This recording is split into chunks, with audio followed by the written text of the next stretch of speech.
Leads by 16 points from Mamola. Mamola second and Roberts third. It's there are 28 laps, and that's 82 miles over this circuit. Extremely hot. The man with the Union Jack, who is going to start the race, is standing in front of the riders. He's starting to walk slowly back across the circuit now, up into the starters' rostrum. All the riders are off their machines, most of them on the left-hand side to push. In fact, all of them. Just one rider on the right-hand side of this machine to push. They're straining now. They've got the front brake on. They're leaning on the handlebars to get the weight pushing forward. The flag goes and away. Now, Crosby has got a superb start. Graham Crosby in pole position, and Freddie Spencer has got the Honda firing well, and it's Kenny Roberts second, and Barry Sheene third, and Marco Lucinelli in fourth position. Number 4 is Crosby. Graham Crosby, the New Zealand rider on the Works Suzuki, leads Kenny Roberts, the world champion, as they go round the left-hander at Maggots. Now up into 6th gear, down towards Beckett's, where they go right down through the gearbox into second. Over 8,000 RPM, round Beckett's, and it is Crosby leading Roberts, leading Sheene in third position. And in fourth position, it's Marco Lucinelli, and you see them back to the right and the left, and now they go down the Hanger Straight with Crosby, Roberts, Sheene, Lucinelli, Mamola, and then Port Ballington on the Kawasaki. From Stowe up to Club Corner. From Club up to Abbey.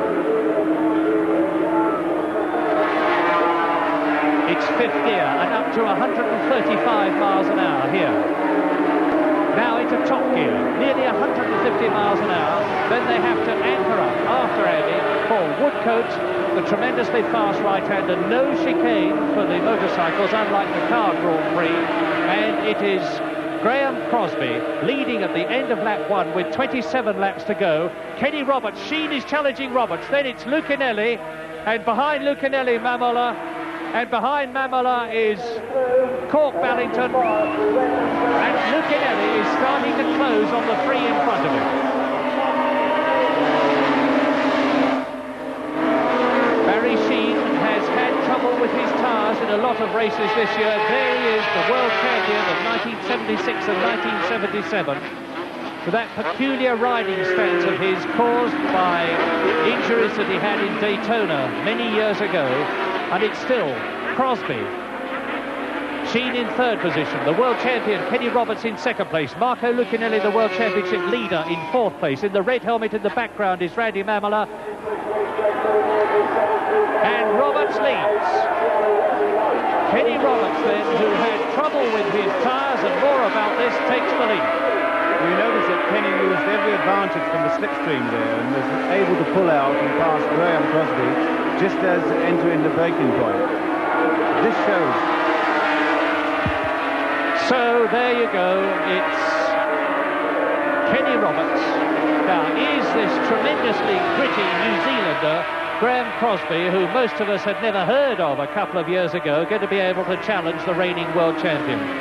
Kenny Roberts said to me before, and he is. Roberts takes the lead again. Roberts goes into the lead at Woodcote. So Crosby leads. Then Roberts, then Sheene, behind Sheene, Marco Lucinelli, all 4 together with Randy Mamola 5th. Well, these machines seem so evenly matched on power that this seems the name of the game. This slipstreaming and this taking the sort of corner, entering Woodcote.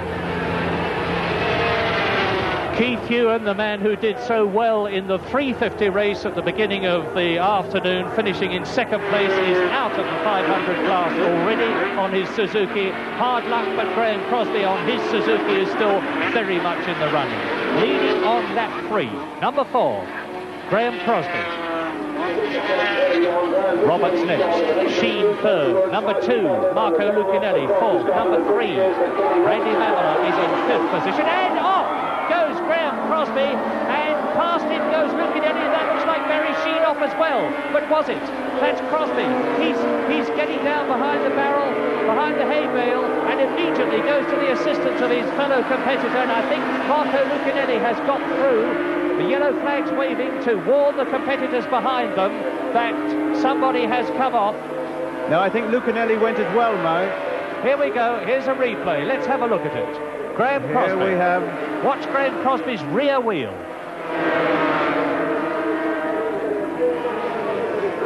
He's still got control of the bike. He heels it right over. And away it goes. Completely lost adhesion. A great puff of rubber smoke. Down goes Crosby. He looks as though he's got his leg mostly clear. Through goes Roberts. So Roberts got through there anyway. And there's another machine. That's Barry Sheene coming into the picture, all doubled up. And past him, that's Marco Lucinelli. So Lucinelli keeps rolling. Graham Crosby is kicking the machine away from him. Barry Sheene is off. The race continues, and it is now into lap 4. And on lap 4, the race order after this contretemps on the earlier lap, in the lead now is Randy Mamela, and in second position is Kenny Roberts, and in third place Cork Ballington. And that's Marco Lucinelli, who is way down now, of course, because a lot of riders went past him. And you can see marshals in the background waving them down because they're coming up to the danger point. And look at Cork Ballington. Cork Ballington in the green leathers is coming up extremely well. In fact, Ballington is challenging now. Ballington is right up with the leaders. So it's Kenny Roberts leading as they come into Woodcote at the end of lap 4. Kenny Roberts leading. Then it's Mamela. Cork Ballington is in third position, and Jack Middelberg, the Dutchman, is in fourth place. Well, Kenny Roberts going round the outside of Randy Mamela. I remind you that Lucinelli is out of the running. Barry Sheene is out. Graham Crosby is out. Drama right at the beginning of the British Grand Prix. But now, Kenny Roberts and Mamela and Cork Ballington and Jack Middelberg all virtually locked together and overlapping. And Freddie Spencer on the Honda is in fifth position. We'll be able to see the gap soon between these four. This is the battle for the lead, and this is lap 5 out of 28. Jack Middelberg, third fastest in practice, is there now in fourth place. And we've heard the news that Barry Sheene is up on his feet, and we believe that he is okay. Well, that was terrible luck for Barry. I think here what happened was that they were so dicing into the corner, leaving their braking to the very latest point, that Crosby had to sort of try and tighten the corner, and when he went to apply the power, it was just a little too much angle on the machine, and as you see, he just ploughed the back wheel away. What was so disappointing was, of course, taking out Barry and Graham Crosby. Now, but this is tremendously interesting. In that fracas, Lucinelli went right down. These are the leaders, but Marco Lucinelli is now virtually last, and he is certainly out of the points. Now, not in my wildest imagination did I dream that Marco Lucinelli would be out of the top. There he is. There he is. Okay, there is Marco Lucinelli. We just saw a flash of him, and here are the leaders coming up to Beckett's on lap 6 out of 28 in this already tremendously dramatic British Grand Prix. And the thing that I think is of tremendous significance as we look at Marco Lucinelli, who had to slow right down and go off the course in that lap 3, falling of Sheene and Crosby, and Roberts having to go through. Roberts is leading now. Mamela is second. Cork Ballington is going better in this Grand Prix than I've ever seen him go before. Well, talking to Cork in practice, he was very concerned about the anti-dive characteristics on the front of the Kawasaki. But it appears from this that he certainly made some improvements in that last practice. Cork Ballington, that's the rider in the green leathers on the green Mini Kawasaki. The highest placing that he's had in a Grand Prix so far this year is third in Holland. The Kawasaki was introduced last year, the 500. That's number 9 that we're looking at now, and he's in 3rd position on lap 6. He's being ridden by Cork Ballington, who is 4 times world champion in the 250 and 350 classes in 1978 and 79. But now, into lap 7, Kenny Roberts, number 1, the reigning world champion, leads, fighting against Randy Mamola, who has now retaken the lead from Roberts, and Cork Ballington is not losing an inch on any of them. Interesting point watching Cork was the way he picked them up coming into Woodcote. The Kawasaki is a much longer wheelbase machine, and it seems to have that little extra stability coming into the fast corners there. And Marco Lucinelli is 11 seconds in front of these competitors. There he is, he's 11 seconds in front of them on the course, but he's nearly a full lap behind them in terms of race distance. And he's really going to have to fight to get up to 10th position or higher in order to get World Championship points. I say again, he's leading the World Championship by 16 points at the moment, 15 points for a win. But if he doesn't get up into at least 10th position, and let us say Randy Mamola won the race, there would be a very, very close situation. Indeed, only 1 point in it for the lead of the World Championship. Lucinelli finishing a lap. Behind him, Kenny Roberts, Randy Mamola, Cork Ballington, 1st, 2nd, 3rd on Yamaha, Suzuki and Kawasaki machines. Into Woodcote, 120 miles an hour, change up into 5th gear, up to nearly 140, 145 miles an hour here, break down into 3rd for Cox Corner. Roberts, number 1, Mamola, number 3, Ballington, number 9. We must also look out for number 11 there, which is just coming into the picture. This is Jack Middleburg, who is in fact a private owner, and has been doing a wonderful job qualifying, as you know, 3rd on the grid here. Jack Middleburg in 7th position in the World Championship. There he is in the background, number 11. And he's a multi-Dutch champion, many times being Dutch champion, 7th in the 500cc World Championship in 79 and 9th last year. And incidentally, Middleburg in 4th position smashed his knee very badly here in 1979, but he followed up last year and came right to the top when he won his own Grand Prix in Holland, and he is indeed closing up on Randy Mamola, Cork Ballington, who is up into 2nd position, and the race leader Kenny Roberts. And all the time, these 4 are catching Lucinelli, and it's quite likely that Lucinelli is going to have to suffer the ignominy of being passed by the people that he is actually challenging and leading in the World Championship. Interesting point when watching Middleburg is his style. It's not the exaggerated off-the-seat style that is now generally adopted. It's more of the original Italian style of the 50s. Right, watch the knees come out. You see them almost scrape the ground. Some of them actually have football studs in their leathers on the knee to scrape along the ground and warn them when they're touching it and not wear out the leather on the knees of their trousers. Middleburg, 4th position, and he sees ahead of him the battle for the lead, and the battle for the lead comes into the heat haze and out of it. And it's Mamola leading. Mamola has got ahead of his fellow countryman Kenny Roberts. Cork Ballington is down to 3rd position. Jack Middleburg on the left is closing up. Suzuki leads, Yamaha 2nd. Yamaha leads because Roberts goes through. The Honda, ridden by Freddie Spencer, is in 6th position. In 5th position is the Frenchman Bernard Foe. And Randy Mamola still has time to take his hand off the handlebars and look round to see where Kenny Roberts is, and he must have got quite a shock because there was Roberts eyeballing him from just over his left shoulder. I reckon this means that he's basically pacing himself. He's trying to slow the race, if anything, rather than go along and sort of go Mad Hatters to do the fastest lap. At this stage, I think they're very much considering the performance of the tyres, the question that it's a very hot day and that they need to finish.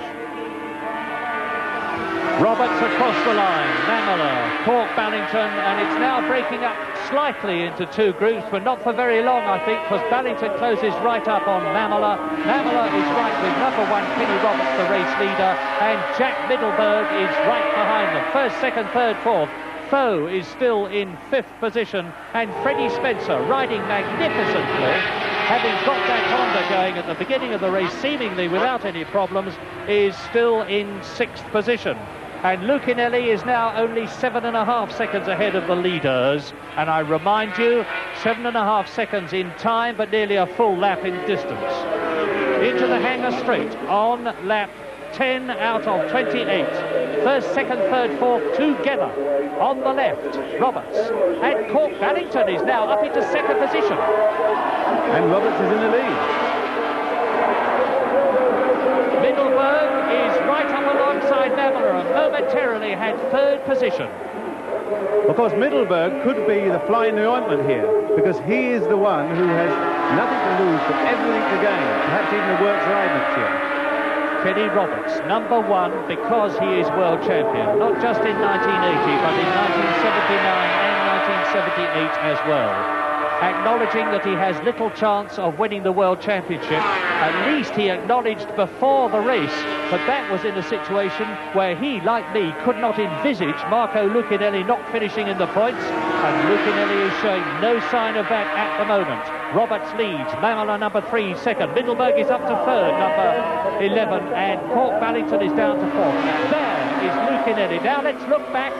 There, it's only that short bit of track distance and time that separates Marco Lucinelli, the World Championship leader, from being lapped. I think this is, in fact, a great compliment to Lucinelli. To have gone through that situation and still kept his cool is very, very important. Normally, the sort of Italian temperament might have come forth and he would have sort of thrown it up the road. This shows that he's riding with his head. Well, somebody who isn't riding at all now, unfortunately, is Freddie Spencer. After all the complimentary and well-deserved things I said about him, he has just ridden out of the race at Woodcote and is forlornly pushing his machine into the pits.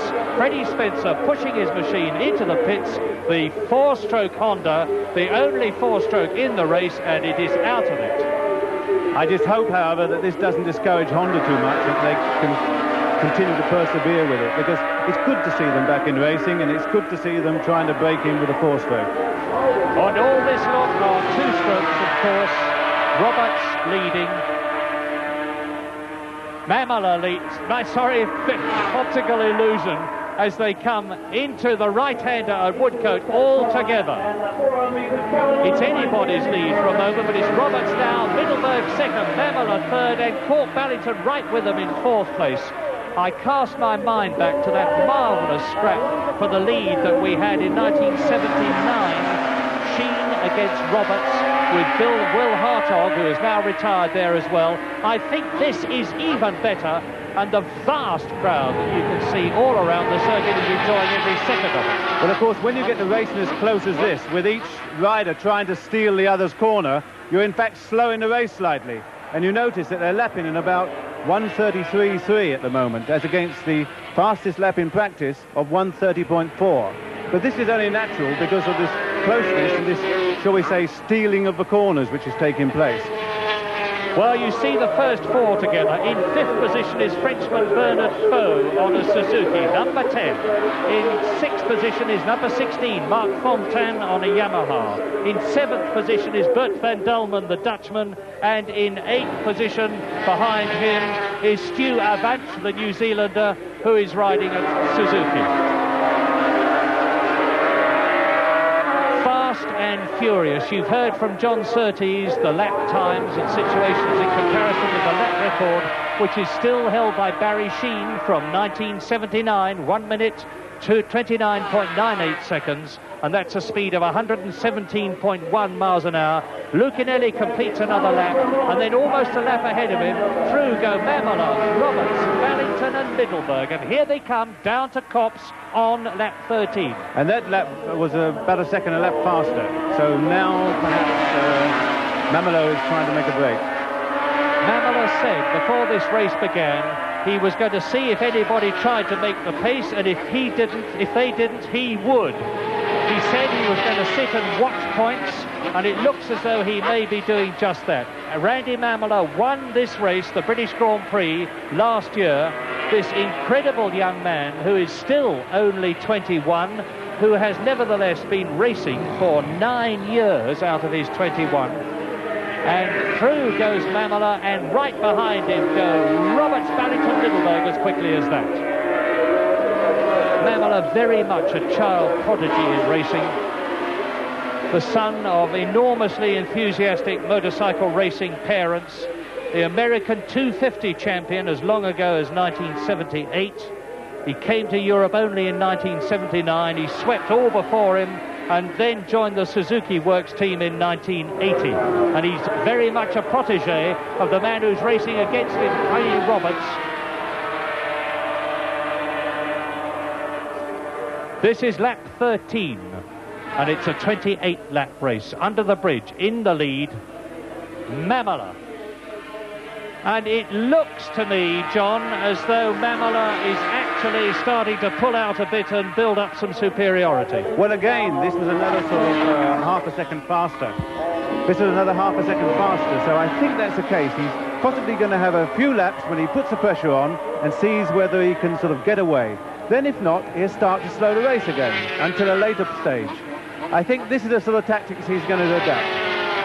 Well, let us wait and see as they go into Beckett's again and out of the saddle and shifting his weight onto the right to keep the machine up as much as he can and keep the maximum tyre rubber on the ground and therefore maximise his grip goes Randy Mamola, and he now sees Marco Lucinelli in his sights. Lucinelli is lapping in 1 minute 33.7. Mamola is lapping at 1 minute 33 exactly, and that is a speed of 113.3 miles an hour, about 4 miles an hour slower than Barry Sheen's lap record.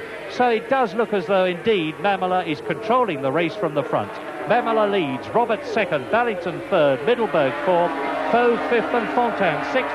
But how long is it going to stay like that? Well, Well, what a race, and it's scheduled to finish at 4:10. We should then be in nice time to take the last few overs before tea in the test. Australia 5 wickets down now. Their target, remember, 151. And rest assured, we'll have the climax to a thrilling motor racing Grand Prix in Germany at approximately 4:40. That's our plan at the moment. No change. The first 4 are still together. And it's still Randy Mamola just leading. Number 2 is Marco Lucinelli, who is slipping back all the time.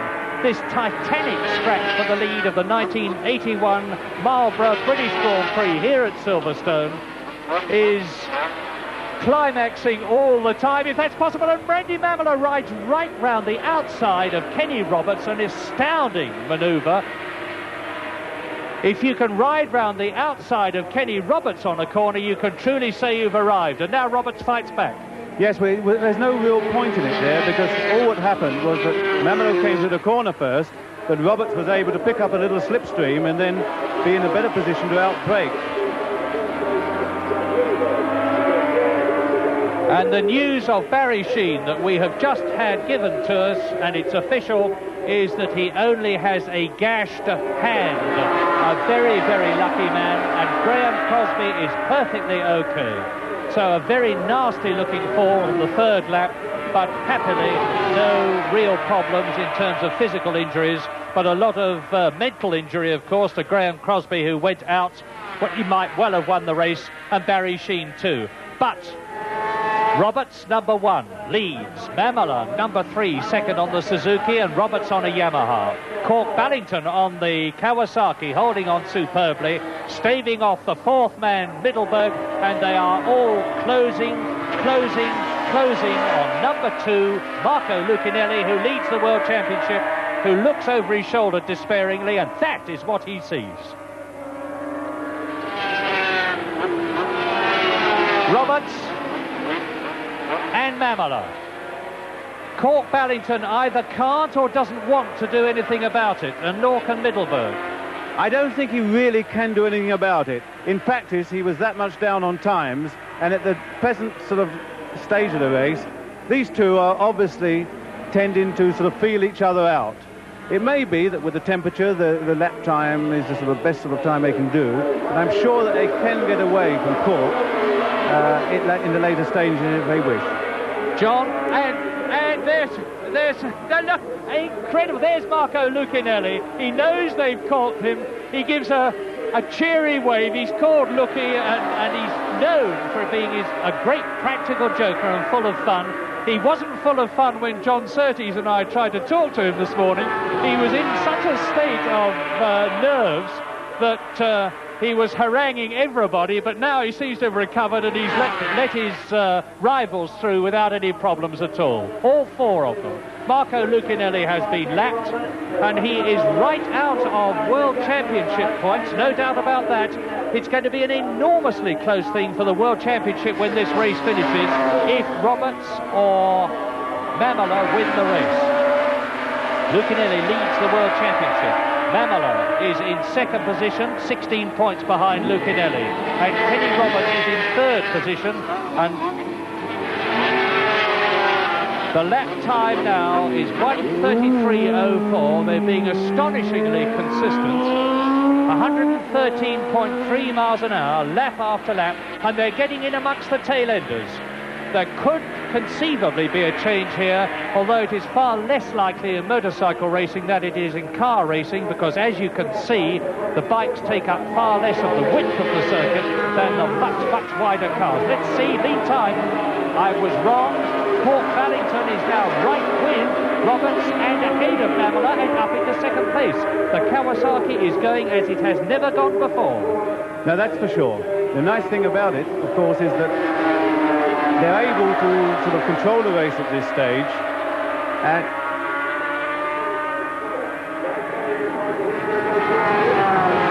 that's Middleburg. Middleburg in fourth position. They're in amongst the tail enders. They go straight past Alex George, the man from the Scotsman from the Isle of Man. They're closing up on Barry Woodland now. And round the corner they go, and it is Mamola, Roberts, and Middleburg is temporarily up into third place as 8 of them go round and somebody's off. I don't know who it is. We'll find out, we'll let you know. Meantime, up at the front, there is the battle, and they're fighting clear of the tail enders. Mamola leads, number 1 Roberts second, number 11 Middleburg is third, and down to fourth position goes Cork Ballington, and that is Barry Woodland, number 44, that we're looking at, or were looking at. And we are now on lap 18 in this 28-lap race.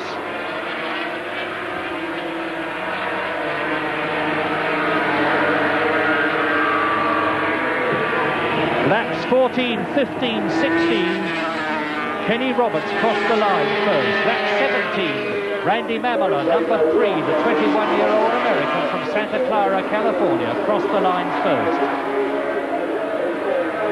I'm trying to see where Cork is. It appears that during that lapping, he either got dropped back or else he's in some form of problems. I don't because see now we've got Ballington. The first 3 have now shaken back clear of Ballington for some reason or another. We'll watch very carefully as they go through Abbey and complete the lap for Cork Ballington. Roberts comes up alongside Mamola, and he's going to take the wide line and the lead in the process. Roberts, Mamola, Middleburg is the order. Lucinelli goes through and has been lapped. Not a sign, and I'm looking right down the circuit as you watch these riders going to Cox, and Ballington is coming into the pits. Cork Ballington is coming into the pits. There he is. A fine, determined ride. There's the Kawasaki. That's a great shame, actually, because speaking to the mechanics during practice, they said they just hadn't had a single engine blow-up for the past 4 Grand Prix. They just ran the engine for 1,000 miles and that was it, so great shame. So, Sheen out, who could have won. Crosby out, who could have won. Spencer out, who couldn't have won, I think, to be fair, but was riding extremely well and better on the Honda than it's ever gone before, as Mamola comes up alongside and again takes Kenny Roberts. Cork Ballington out, who might conceivably have won. There he is with his mechanics, who include his brother. And there's no doubt about the fact that Ballington is out we are now on lap 19 in this 28-lap race with temporarily Pamela leading. Over the line again, and that is 19 laps completed. They are now on lap 20. No change. It's going to be right down to the last corner. It looks as though it is, because neither Mamela nor Roberts seem to show any sign of breaking clear. Middleburg could still, the way he is riding, and that's number 11, Jack Middleburg, the 29-year-old Dutchman. He could still conceivably do it. It's unlikely, it seems certain to be between Roberts and Mamela, but we'll see soon enough. Well, he should, in fact, be somewhat down on power, because he's got the last year's model Suzuki. But one never knows, and it may be the question of a temperature or something. The important thing to watch will be the performance up the straight, under the bridge, into Woodcote, because obviously the race could run to that being the last stage where it's settled. Let's recap again on the World Championship situation. Marco Lucinelli still leads it, and he leads it by 16 points ahead of Randy Mamela, who at the moment is leading. If Mamela wins, he will get 15 points, and that will mean he's only 1 point behind Lucinelli as the World Championship Series goes on to the next race. Then Kenny Roberts would get 12 points if he finished second. Well, there is no point in hypothesizing. We'll have to wait and see, but it's going to be very, very close for the championship. And Middleburg riding, I would think, better than he has ever ridden before, including his Dutch TT win, because as John has pointed out, he is on a slower bike than number 1 world champion Kenny Roberts and number 3 world championship contender Randy Mamela. And they are on lap 21. In 4th position at the present moment behind them is Bernard Foe, who has moved up. In 5th position it is Mark Fontaine. In 6th position it's Bert van Dulmen. In 7th position it is Stu Avant. And in 8th position it is Ikujiro Takai, the Japanese rider. And the battle for the lead continues. Down Hanger Straight, Roberts, Mamela and Middleburg.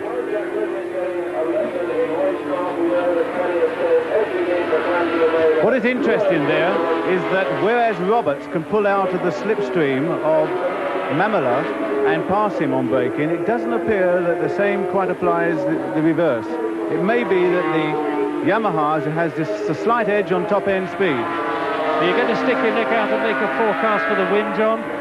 No, at the moment I think they're weighing each other up too well. I cannot believe that this is the true situation. I think that what they're doing is they're testing each other, they're seeing where they have a slight advantage, and that they will then choose a part in the race when they'll try and make a break. And the great news for British motorcycle enthusiasts is that Dave Potter is up into 7th place, the man who won the Superbike Championship, and Middleburg waves, and then Potter is up into 7th place, notwithstanding the fact that he is riding with a broken bone and in great pain in his left arm, and has a special tummy pad to take the braking stresses from the Yamaha here at Silverstone, and they are very considerable. The lap speeds are going down slightly, and Middleburg goes up. Middleburg moves up ahead of Mamela. Tremendous stuff at the front on lap 22. We're getting towards the closing stages of the race, and the pace is not diminishing at all.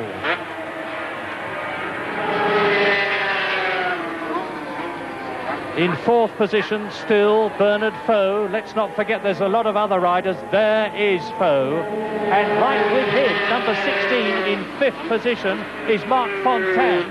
So there's just a close battle for 4th position as there is for 1st, 2nd and 3rd. And it's these two Frenchmen who are battling. And behind them is Bert van Dulmen. So there are 2 Dutchmen in the first 6 places. Middleburg, who is 3rd, van Dulmen, who is 6th. And Middleburg is the 3rd of these 3. Roberts leads this time, Mamela 2nd this time. Middleburg is still 3rd, and they're coming up to close and lap yet another tail ender. And this is the critical point. It's a point of how they will get out of Club Corner and take the acceleration under the bridge down here into Woodcote. Because remember that dice with Barry... Remember the dice which took place with Barry some years ago? That was the critical point. And it does look as if the Yamaha has just a slight edge on top-end speed. Mind you, the Suzukis were fitted with bigger bore carburetors and a different exhaust system to try and improve the top-end speed for this particular race. 1 minute 33.01, incredible consistency, that lap time from Kenny Roberts, 113.3 to the nearest 100th of a second. And steaming out of the corner ahead of the three who are battling for the lead comes Christian Saron, number 32, the young Frenchman whose brother rides in the Honda Works endurance team, and he's going to be lapped boom, boom, boom by Mamela, Roberts and Middelberg, or is he? What you've got to think about on the times also is that they're, to a certain extent, spoiling. They're tending to take corners and they're positioning themselves on the road so that the other cannot sort of take that very vital little piece of road. Well, this might be Roberts' chance for a break. He is ahead of Saron. Now, no, it wasn't. There's plenty of room on a motorcycle to adjust your line and get through. Potter is in 7th place. Steve Parrish is in 9th place. And Chris Guy, who I think we maligned by accusing him of falling off yesterday when he did no such thing, is in 10th position and riding well. The man who won the 2-lap senior TT this year, Chris Guy, when it was stopped, is now into 10th position, and there is the battle for lead, and it is now lap 24. Roberts, number 1, Mamela, number 3, Middelberg, number 11. So it is temporarily a Yamaha in the lead, a Suzuki in 2nd place, a Suzuki in 3rd place. The lap time exactly the same again, 1 minute 33.1. And we are looking at world champion Kenny Roberts. It's a little early to say, but it seems as if Kenny is somewhat satisfied with those tyres he managed to smuggle out of customs yesterday. I talked to Kenny just before the race began, and he seemed incredibly relaxed. He's a very low-key man, has a very, I understand, slow pulse, and he certainly controls his emotions magnificently, but he's riding with tremendous fire and determination now. After 23 laps, there's the order. It's a 28-lap race, and it confirms that then Roberts, Mamela and Middelberg with Faux, Fontaine and Van Dulman, the Dutchman, in 6th position. And Kenny Roberts has now got, for this race, a tremendous lead. It must be all of 3 machine lengths. Well, this is one of the problems which I hope doesn't affect the race, i.e. that they don't come up on a bunch of people to lap just at the very crucial point of those last few laps.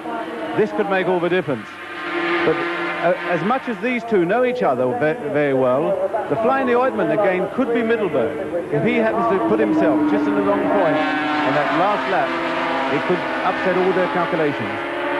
Randy Mamela, who is in 2nd position and again takes his hand off the clutch side of the handlebars and looks over his shoulder to see where Middelberg is, and he saw Middelberg as close to him as he saw Roberts when he looked back earlier on.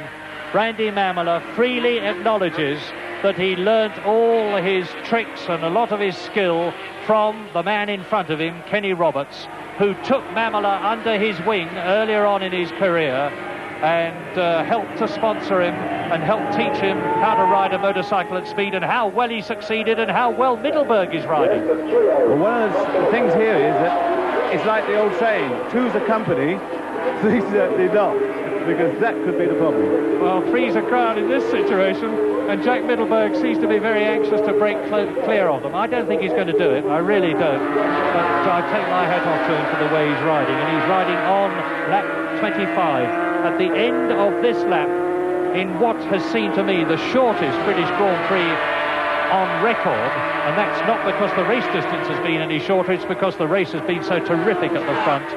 There are only 3 laps to go at the end of this one, and they're coming up to round Woodcote and cross the line and start lap 26 now.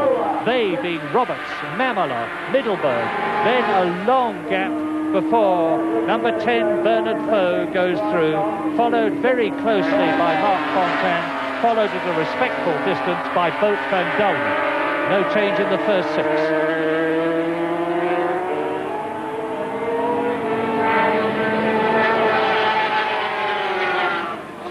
The first 3 have gone. and soon Bernard Foe should come into the picture, and that shows you how long a gap there is between the battle for the lead and the battle for 4th and 5th, and still Foe and Fontaine had not appeared as the leaders start to streak. And again down the Hanger Straight, and again Mamola comes out of Chapel faster and goes down into Stowe Corner. The 3rd gear, 110 right-hander. Dave Potter is now out of the race, and that's tragic. He was in 7th place and he's out of the race. So Potter joins the previous retirements who could have done well: Newbold, Ballington, Spencer, Crosby and Sheen. And still the race speed continues at a steady 133, 133.3 a lap. And as I have said before, that is a speed of some 113 miles an hour. Coming up now, underneath the bridge, completing lap 26 into lap 27 in this 28-lap race. And the order is Roberts, and now, for the first time that I can remember, Middelburg actually crosses the line in 2nd place. He's got ahead of Mamola. And am I seeing things, John, or is Mamola dropping back a bit? Well, at that point he did, but it may have been purely the effect of Middelburg having gone by. This can affect the aerodynamic and such like, but at this moment the gap is in fact increasing.